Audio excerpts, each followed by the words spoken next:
I'm Tammy Sutherland, and we are live once again on Parliament Street, just south of Bloor, the scene of yesterday's mass evacuation of this high-rise building after a very smoky electrical fire. The power had to be cut to the building itself, and that displaced over 1,500 residents, and many of them are right now standing outside of the building here at 650 Parliament. They are either waiting to be escorted up to their residences to get any last-minute belongings, or they're waiting for rides as they stand there right now with their bags packed. It could be days before they're allowed back inside. The fire chief spoke about how the Ontario Fire Marshal's office is now on scene as well, looking to get to the bottom of this. So the Fire Marshal and Emergency Management determine origin, cause, and circumstance of the fire.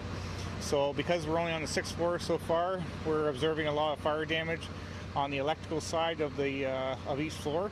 And when I mean electrical side, there's a closet on each floor that handles all the distribution of the electricity and power.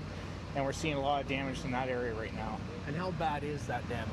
Well, obviously, from what we've seen, we're only on the 6th floor, but it's progressively getting worse as we ascend to each floor. Now, we also heard from the mayor during that last update, and he is warning residents here that it could be days before they're allowed back into their homes permanently. I have talked today with the property manager, the same people I talked with last night, and they're for the moment answering for the landlord.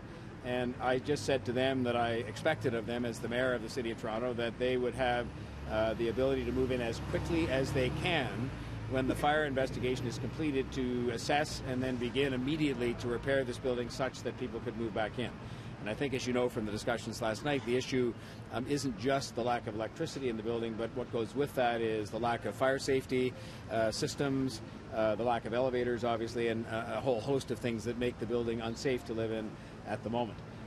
The property manager assured me that they have electricians, electrical engineers, restoration people literally on standby, I think almost physically on the premises, so that as soon as they get the green light to go in the building, they'll be able to do so. But, you know, we are talking potentially here about a couple of days before even that work is possible. Spoke to a resident off camera who tells us that he's already been inside the building today, had to be escorted by firefighters up 12 stories in the dark, of course, because the power has been cut while he got some of his belongings all sorted.